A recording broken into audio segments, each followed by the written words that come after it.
Hi friends, welcome back to Hell Investing. Despite of good recovery from day low level जो कि निकल के आता है 17,430 का, जहाँ से आज निफ्टी ने ओपन किया था, वहाँ से हमें रिकवरी अच्छा खासा देखने के लिए मिला। 1130 तक सब सही चल रहा था, ठीक है। तो यहाँ पे हमें लेवल्स दिखाई देते हैं 17,600 प्लस के, ठीक है।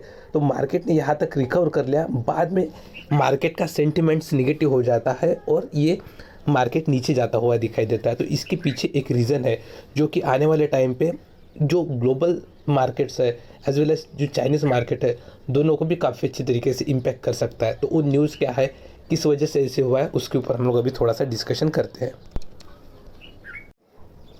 यहाँ पे आप देखेंगे एवर ग्रैंडे करके एक कंपनी है, चाइनीज़ कंपनी है वाली, ठीक है, जो कि बहुत जायंट कंपनी है जो रियल इस्टेट में काम करती है, ठीक है।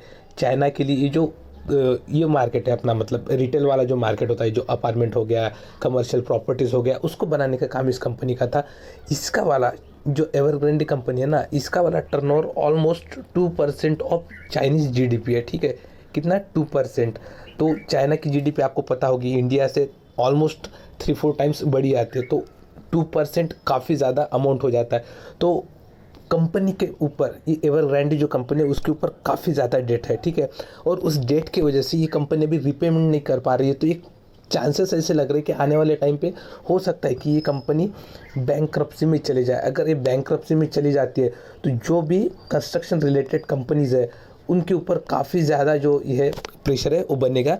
एज वेल एज इसके लिए जो मटेरियल वगैरह सप्लाई करती है उन कंपनियों के ऊपर भी ज़्यादातर इम्पैक्ट पड़ेगा। एज वेल एज बैंक्स हो गया या फिर जो भी बॉन्ड्स वगैरह हो गए, जहाँ से कंपनी ने जो इशू किया था, मतलब पेमेंट वगैरह लिया था, मनी जो है रेज़ किया था, फंड रेज़ किया था, तो उन सारे लोगों के ऊपर इम्पैक्ट पड़ेगा। तो एक तरीके से एक इकोनॉमिक क्राइसिस हम लोग बोल सकते हैं जो कि चाइना में अराइज हो सकते हैं। अगर चाइना में अराइज हो जाएंगे तो डेफिनेटली इसका impact all over the world दिखाई देगा। क्यों?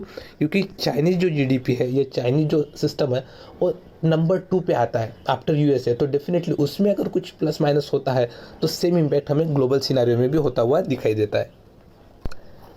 सिंस ये कंपनी, अभी आपको पता होगा कि जो है कंस्ट्रक्शन सेक्टर में ऑपरेट करते हैं, तो जो कंस्ट्रक्शन रिलेटेड स्टॉक है जैसे टाटा स्टील हो गया या फिर सेल हो गया या फिर कई और सारे हैं, उसमें हमें फॉल देखने के लिए मिला है। इसीलिए इस न्यूज़ की वजह से आप देख सकते हैं कि जो टॉप लूजर्स है आज निफ्टी 50 के अंदर जो फॉल करते हैं, तो टाटा स्टील में ऑलमोस्ट 10% डाउन हुआ था। क्लोज जो है वो 9.58, जेएसडब्ल्यू स्टील, हिंडाल्को। तो ये जो मेजॉरिटी ऑफ जो लूजर्स है ये स्टील सेक्टर से बिलोंग करते हैं। और ये न्यूज़ जैसे आउट हुई है तो सबसे पहला जो इम्पैक्ट पड़ा है, जैसे यहाँ पे पढ़ सकते हैं, Evergrande crisis seems to have its first victim on Dalal Street in the form of steel stocks that plunge up to 7% on fears of further fall in iron ore prices following a 22% fall in the previous week। और ये company, जैसे मैंने बताया था कि 2% of GDP का amount, ये मतलब कंपनी का जो टर्नओवर था उतना था। तो यहाँ पे देख सकते हैं विथ चाइना सेकंड लार्जेस्ट, आप ये स्टेटमेंट पढ़िए, सेकंड लार्जेस्ट रियल्टर यानी रियलिटी सेक्टर में ऑपरेट करने वाली कंपनी। इनके तरफ से डिफ़ॉल्ट प्रोबेबिलिटी कितना बताई जा रही है? $83 मिलियन, जो कि बहुत ज़्यादा हो जाता है, ठीक है। सो यहाँ पे हमें आने वाले 1-2 दिनों तक और क्वाइट पॉसिबल है कि यहाँ पे हमें मार्केट में वीकनेस देखने के लिए मिल सकती है। तो ऐसे सिनारियो में आपको करना क्या चाहिए? अगर आपके पास फंडामेंटली स्ट्रॉन्ग शेयर है, अभी मैं मेटल सेक्टर की बात नहीं कर रहा हूँ, मेटल सेक्टर का एक भी स्टॉक मेरे पोर्टफोलियो में नहीं है और ना ही मैं प्रीफर करता हूँ उनको ऐड करने के लिए।